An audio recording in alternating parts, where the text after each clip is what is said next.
ఇక varicose veins నుండి విముక్తి పొందండి. ఎవిస్ వాస్కులర్ సెంటర్ ఇప్పుడు మన KPHP లో గ్రాండ్ ఓపెనింగ్ ఏప్రిల్ 4వ తేదీన. వాగర్థావివ సంపృక్తౌ వాగర్థ ప్రతిపత్తయే జగతః పితరౌ వందే పార్వతీ పరమేశ్వరౌ. అన్నపూర్ణే సదాపూర్ణే శంకరః ప్రాణవల్లభే జ్ఞానవైరాగ్య సిద్ధ్యర్థం భిక్షాం దేహీ చ పార్వతి మాతా చ పార్వతీదేవి పితాదేవో మహేశ్వరః బాంధవా శివభక్తాశ్చ స్వదేశో భువనత్రయం. సదాశివసమారంభాం శంకరాచార్యమధ్యమాం అస్మదాచార్యపర్యంతం వందే గురుపరంపరాం. ఆదిత్యాయ చ సోమాయ మంగళాయ బుధాయ చ గురుశుక్రశనిభ్యశ్చ రాహవే కేతవే నమః. శృంగేరి జగద్గురు పీఠాధిపతులు శ్రీ శ్రీ శ్రీ భారతీ తీర్థ మహాస్వాముల వారికి, శ్రీ శ్రీ శ్రీ విధుశేఖర భారతీ తీర్థ మహాస్వాముల వారికి, కంచికామకోటి పీఠాధిపతులు శ్రీ శ్రీ శ్రీ విజయేంద్ర సరస్వతి మహాస్వాముల వారికి ప్రణామములు తెలియజేసుకుంటూ కార్యక్రమాన్ని ప్రారంభిద్దాం. శని త్రయోదశి వీక్షించేటువంటి సుమన్ టీవీ ప్రేక్షకులు గమనించాల్సిన అంశం ఏంటంటే, శనికి సంబంధించినటువంటి పరిహారాలు ఏదైనా పాటించుకోవాలన్నా మళ్ళీ మార్చిలోనే శని త్రయోదశి ఏర్పడుతుంది. కాబట్టి వీక్షించేటువంటి ప్రేక్షకులు అందరూ కూడా ఈ శని త్రయోదశి పర్వదినాన్ని పురస్కరించుకొని ఈ యొక్క చెప్పబడేటువంటి రాశులందరూ కూడా చక్కగా పరిహారాలు పాటించండి. గమనించాల్సినటువంటి అంశం ఏంటంటే, శని సంచారం జరుగుతున్నటువంటి రాశిని అనుసరించి శని యొక్క దోషము కలిగినటువంటి రాశులు కొన్ని ఉంటాయి. ఏలిన నాటి శని ప్రభావము ఇప్పుడు మకర కుంభమీన రాశుల్లో వారికి ఉంటుంది. అంటే మకర రాశిలోకి శని సంచారం జరుగుతున్నది కారణం చేత మకర రాశి వారికి కుటుంబ శని, కుంభరాశి వారికి జన్మశని, మీనరాశి వారికి వ్యయశని, అలాగే వృషభ రాశి వారికి దశమ స్థానంలో శని సంచారం జరుగుతున్న కారణం చేత కంటక శని. కంటక శని అంటే దాని అర్థము కాలిలో ముళ్ళు గుచ్చుకుంటే ప్రతి అడుగు ఎంత బాధ పడుతుందో అలాగే మనం వేసే ప్రతి అడుగు కూడా అంతే బాధాకరమైనటువంటి ఫలితాల్ని మనం పొందుతాం. కాబట్టి ఈ యొక్క వృషభ రాశి వారికి కంటక శని, కర్కాటక రాశి వారికి అష్టమ శని, వృశ్చిక రాశి వారికి అర్ధాష్టమ శని. ఈ అష్టమ శని ప్రభావం ఒక రకంగా, అర్ధాష్టమ శని ప్రభావం ఇంకా కొంత తీవ్రంగా ఉంటుంది. ఇక సింహరాశి వారికి దాంపత్య శని లేదా భాగస్వామ్య శని, మిథున తులారాశి వారికి యోగ శని ప్రభావం. వెరసి వృషభ మిథున కర్కాటక సింహ తుల వృశ్చిక మకర కుంభమీన రాశుల్లో జన్మించినటువంటి వారికి శనిదోష ప్రభావము అధికంగా ఉంటుంది. ఇందులో ఏమాత్రం సందేహం లేదు. కాబట్టి ముఖ్యంగా అశ్విని నక్షత్రం దేనికి సంకేతం అంటే దేవ వైద్యులు వాళ్ళు. కాబట్టి ఈ యొక్క దేవ వైద్యులైనటువంటి అశ్విని నక్షత్రంలో శని త్రయోదశి ఏర్పడుతుంది. కాబట్టి ఆ రోజున శని ప్రభావం కలిగినటువంటి వాళ్ళు ఎవరైతే ఉంటారో, శని దోషంతో పీడింపబడుతూ ఉంటుంటారో వాళ్ళందరూ కూడా శని భగవాను యొక్క అనుగ్రహాన్ని పొందినట్లయితే తప్పకుండా ముఖ్యముగా అనారోగ్య సమస్యల నుంచి బయటపడతారు. భవిష్యత్తులో వచ్చేటువంటి అనారోగ్య సమస్యలు కావచ్చు, లేదా ఇప్పుడు కూడా అనారోగ్య సమస్యలతో ఇబ్బంది పడుతున్నటువంటి వృషభ మిథున కర్కాటక సింహతుల వృశ్చిక మకర కుంభమీన రాశుల్లో జన్మించినటువంటి వారికి ఉపశమనం లభిస్తుంది. దైవానుగ్రహం ఎలా కలుగుతుందనంటే, మనం తీసుకునే వైద్యము మనకు బాగా అనుకూలంగా ఉంటుంది, లేదా మనం అనారోగ్యంతో బాధపడుతున్నాము, ఎటువంటి వైద్యం సరిగ్గా అందలేకపోతుంది, కానీ ఈ శని ప్రభావం వలన చక్కటి వైద్యుడు లభిస్తాడు, లేదా మనకు చక్కటి మందు మనకు ఏర్పడినటువంటి అనారోగ్యానికి సరి అయినటువంటి మందు మనకు లభిస్తుంది. తద్వారా మనం అనారోగ్యం నుంచి బయటపడతాము. ఇది వీక్షించేటువంటి సుమన్ టీవీ ప్రేక్షకులు గమనించుకోవాలి. కాబట్టి ఇటువంటి వృషభ మిథున కర్కాటక సింహతుల వృశ్చిక మకర కుంభమీన రాశిలో జన్మించినటువంటి వారికి శనిదోష పరిహారార్థమై మంత్ర ప్రభావము వలన శని యొక్క అనుగ్రహం త్వరితంగా కలుగుతుంది. కాబట్టి త్రిపురాంతక క్షేత్రంలో ఈ యొక్క వృషభ మిథున కర్కాటక సింహతుల వృశ్చిక మకర కుంభమీన రాశిలో జన్మించినటువంటి వారికి శనిదోష పరిహారార్థమై శనీశ్వర హోమం, అఘోర పాశుపత మంత్ర హోమం, కాలభైరవ హోమాలతో పాటు సుదర్శన హోమం, మృత్యుంజయ హోమం, లక్ష్మీ హోమము లాంటివన్నీ కూడా విశేషంగా 21 హోమాదులు ఆ యొక్క త్రిపురాంతక క్షేత్రంలో నవంబర్ 27వ తారీఖు రోజున కార్తీక పౌర్ణమి సందర్భంగా శనిదోష పరిహారార్థమై జరుగుతున్నాయి. కాబట్టి అవకాశం ఉన్న వాళ్ళు కార్యక్రమ తదనంతరం కాంటాక్ట్ చేసి పూర్తి వివరాలు తెలుసుకోవచ్చు. ఇక ముఖ్యంగా గమనించాల్సిన అంశం ఏంటంటే అష్టమ శని కర్కాటక రాశి వారికి ఉంది. కాబట్టి అష్టమ శని ప్రభావం వలన అనారోగ్య సమస్యలు అధికంగా ఉంటాయి, ధనాన్ని నష్టపోతారు, అలాగే కోర్టు కేసులు, శత్రు సమస్యలు ఏవైతే ఉంటాయో వాటి వల్ల ఎక్కువగా ఇబ్బందులు పడుతూ ఉంటుంటారు ఈ అష్టమ శని ప్రభావం వల్ల. ఏలిన నాటి శని ప్రభావం వల్ల మకర కుంభమీన రాశిలో జన్మించినటువంటి వారికి సాధారణంగా కొంత ప్రయత్నం, అనగా శని ప్రవేశం చేసినటువంటి కొత్తలో కొన్ని ఇబ్బందులు ఎదురైతే వెళుతూ మంచి చేసిపోతాడు. అలాగే శని ప్రవేశం చేసినటువంటి కొత్తలో మంచి చేస్తే పోతూ పోతూ బాధ పెడతాడు. ఇది సంబంధించినటువంటి శని దోషంలో ముఖ్యంగా గమనించాల్సిన అంశం. ఏది ఏమైనా ఏతావాత మకర కుంభమీన రాశిలో జన్మించినటువంటి వారికి ఏలిన నాటి శని ప్రభావం వలన ముఖ్యముగా ధనపరమైన సమస్యలు, కుటుంబపరమైనటువంటి చిక్కులు, అలాగే నేత్ర సంబంధమైనటువంటి వ్యాధులు, చికాకుగా ఉండడం, ఏ పని కూడా తొందరగా పూర్తి కాలేకపోవడం, బద్ధకంగా ఉండడం, అన్నిటికంటే మించి పోస్ట్పోన్మెంట్ ఆఫ్ వర్క్ అనేటువంటిది జరుగుతూ ఉండడం ఈ యొక్క ఏలినాటి శని ప్రభావం వలన ఎదురయ్యేటువంటి సమస్యలు. అలాగే వృశ్చిక రాశి వారికి అర్ధాష్టమ శని ప్రభావం. ఈ అర్ధాష్టమ శని ప్రభావం వల్ల ముఖ్యంగా తల్లిగారికి అనారోగ్య సమస్యలు ఏర్పడేటువంటి అవకాశాలు ఉంటాయి. అలాగే గృహాన్ని నష్టపోవడం కానీ, లేకపోతే గృహ సంబంధమైనటువంటి ప్రయత్నాల్లో ఉన్నటువంటి వాళ్ళకి ఇబ్బందులు కలుగుతాయి. ఉదాహరణకి లోన్ కోసం ప్రయత్నం చేస్తుంటారు, లోన్ దొరకకపోవచ్చు.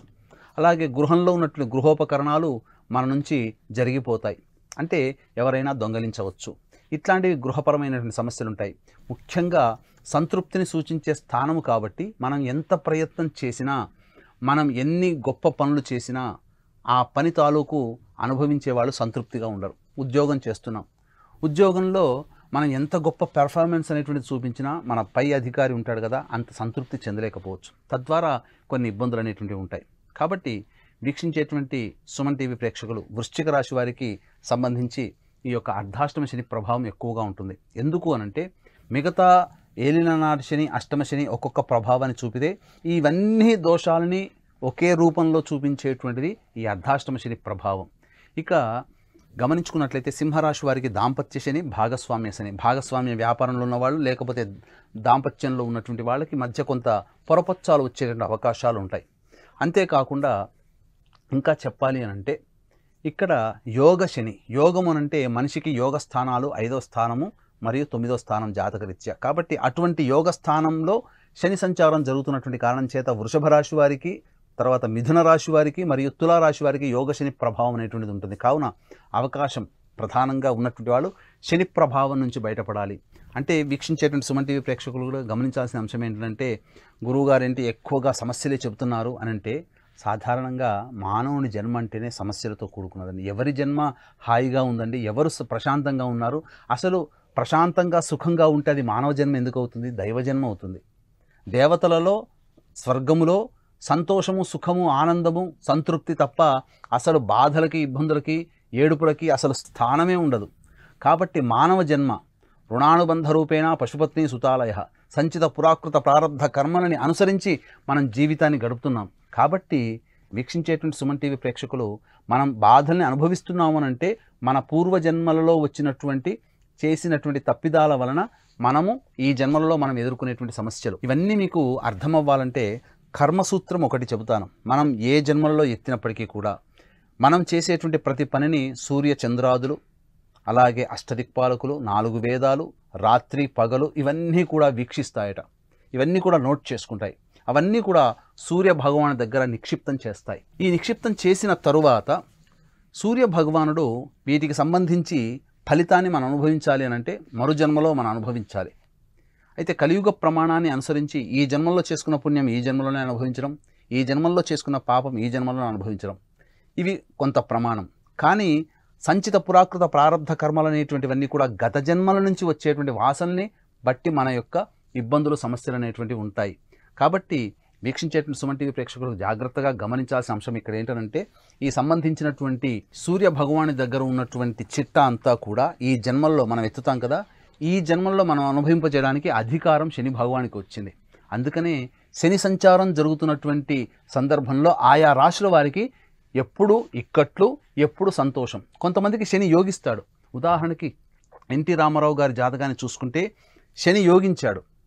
శని ప్రభావం ఉన్నప్పుడే పెట్టినటువంటి 6 నెలల్లోనే ముఖ్యమంత్రి పదవిని పొందగలిగినటువంటిది. కాబట్టి శని అనుగ్రహం ఉన్నా అంతే స్థాయిలో ఉంటుంది, శని యొక్క ఆగ్రహం ఉన్నా కూడా అంతే స్థాయిలో ఉంటుంది. కాబట్టి దీన్ని దృష్టిలో పెట్టుకొని వృషభ, మిథున, కర్కాటక, సింహ, తుల, వృశ్చిక, ధనస్సు, మకర, కుంభ, మీన రాశిలో జన్మించినటువంటి వారు శని ప్రభావానికి గురవుతారు. శని దశ, శని అంతర్దశల్లో ఉన్నటువంటి వాళ్ళు. అలాగే సంబంధించి ప్రధానముగా ఇక్కడ వీక్షించేటువంటి సుమన్ టీవీ ప్రేక్షకులు గమనించాల్సిన అంశం ఏంటంటే, శని కలియుగానికి రాజు, రాహుకేతులు మంత్రులు.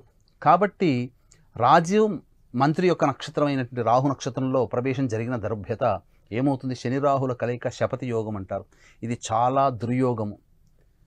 మాయ అంటే మనం అనుకున్నది ఒకటి జరిగేది ఒకటిగా ఉంటుంది. ప్రపంచమంతా కూడా కొన్ని విపత్తులు రావచ్చు. ముఖ్యంగా రాహువు అనేటువంటి గ్రహము గనక గమనించుకున్నట్లయితే పెట్రోల్ సంబంధమైనటువంటి ఉత్పత్తులు, డీజిల్ కావచ్చు, కిరసనాయిల్ కావచ్చు, అలాగే నాఫ్థలిన్ కావచ్చు, ఇలా చాలా అనేక రకాలైనటువంటి ఉత్పత్తులకి పెట్రోల్ కారణం. కాబట్టి ఆ పెట్రోల్ లభించేటువంటి దేశాలలో సమస్యలు, ఇబ్బందులు అధికమవ్వవచ్చు. శని రాహులు కలిశారు అనంటే ముఖ్యంగా సామూహిక మారణ హోమాలు జరగవచ్చు, ఎక్కువగా భయభ్రాంతులు, బాంబ్ బ్లాస్ట్స్ ఎక్కువగా జరగవచ్చు.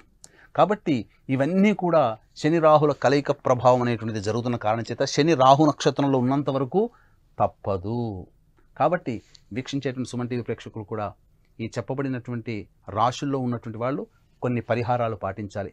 చాలా అతి సులభమైనటువంటి పరిహారాలు మీకు తెలియజేస్తాను. కాబట్టి జాగ్రత్తగా గమనించండి. వృషభ, మిథున, కర్కాటక, సింహ, తుల, వృశ్చిక, మకర, కుంభ, మీన రాశుల్లో ఉన్నటువంటి వారికి శని ప్రభావం అధికంగా ఉంటుంది. కాబట్టి శనివారం రోజున పొద్దున్నే సూర్యోదయం కంటే ముందే లేచి కాలకృత్యాదులు తీర్చుకొని నవగ్రహాలు ఉన్నటువంటి దేవాలయానికి వెళ్ళి ఆ నవగ్రహాల చుట్టూ శివాయ నమః అంటూ 108 ప్రదక్షిణలు, శక్తి లేదు 54, అంతకన్నా శక్తి లేదు 41 ప్రదక్షిణలు. ఇక అంతకన్నా ఇంకా మేము శక్తి లేదు, ఇంకా చేయలేకపోతున్నాం, ఇంకేదైనా మార్గం ఉందంటే 27 ప్రదక్షిణలైనా, కనీసం తక్కువలో తక్కువ 27 ప్రదక్షిణలైనా శివాయ నమః అంటూ 27 ప్రదక్షిణలు చేసిన తర్వాత శని భగవానుడికి తైలాభిషేకం చేయాలి. ఎలా చేయాలి అభిషేకం అనంటే, ముందుగా నువ్వుల నూనెతో ఇనుప ప్రమిదలో, లేకపోతే మట్టి ప్రమిద తెచ్చుకోండి, వీలైతే ఇనుప ప్రమిదలలో నల్ల ఒత్తితో దీపారాధన, లేదా నల్లబట్ట తీసుకుని దాన్ని ఒత్తిగా చేయండి. చేసి నల్ల నువ్వుల నూనెలో దీపారాధన చేయండి. చేసిన తర్వాత ఓం హ్రీం శనైశ్చరాయ నమః, ఓం హ్రీం శనైశ్చరాయ నమః, ఓం హ్రీం శనైశ్చరాయ నమః అనుకుంటూ ఆ యొక్క శనీశ్వరునికి నల్ల నువ్వుల నూనెతో అభిషేకం జరిపించండి. జరిపిన తర్వాత అన్నము, నల్ల నువ్వులు కలిపిన ముద్ద నైవేద్యంగా పెట్టండి. పెట్టి ఆ ముద్దని ఎవరు తొక్కని ప్రదేశంలో, పిట్టగోడ మీదనో, దేవాలయంలో, లేదా రావి చెట్టు మొదట్లోనో పెట్టిరండి. పక్షులు తినే విధంగా చేయండి. అంతేకాకుండా ఇక్కడ గమనించాల్సిన అంశం ఏంటంటే, ఈ శని ప్రభావంతో ఉన్నటువంటి వాళ్ళకి ముఖ్యంగా ఆంజనేయుని యొక్క అనుగ్రహం కూడా కలిగితే శని దోషం తొలగుతుంది. కాబట్టి మీకు వీలైతే ఈ పరిహారం చేసిన తర్వాత ఆంజనేయ స్వామి దేవాలయానికి శనివారం చేరుకొని శ్రీరామ నామ జపం చేస్తూ 27 ప్రదక్షిణలు చేయండి. చేసి మీరు పడమర దిక్కుగా కూర్చోవాలి, అంటే వెస్ట్ ఫేస్ పెట్టాలి. మీరు పెట్టి ఈ యొక్క హనుమాన్ చాలీసాని 8 సార్లు పఠించండి. పఠించి మినపగారెల దండని ఆ స్వామివారికి సమర్పించండి. చిల్లు ఉండకూడదు. ఆ విధంగా సమర్పించండి. శని ప్రభావం చాలా మటుకు తగ్గుతుంది. మంత్రం దైవం మంత్రాధీనం, తన్మంత్రం బ్రాహ్మణాధీనం. కాబట్టి ఈ పరిహారాలు చేసుకునేటువంటి వాళ్ళు చేసుకోండి. ఇలాంటివి ముఖ్యంగా వివాహం కావాల్సినటువంటి అబ్బాయిలకి, అమ్మాయిల కోసం హోమాది కార్యక్రమాలు జరిపించడం జరుగుతుంది. కాబట్టి అవకాశం ఉన్న వాళ్ళు కార్యక్రమాలంతా కాంటాక్ట్ చేసి పూర్తి వివరాలు తెలుసుకోవచ్చు. సర్వం శ్రీ ఉమామహేశ్వర పరబ్రహ్మార్పణమస్తు. సుమన్ టీవీలో మీ పర్సనల్ అండ్ బిజినెస్ ప్రమోషన్స్ కోసం కింది నెంబర్కి కాంటాక్ట్ చేయండి.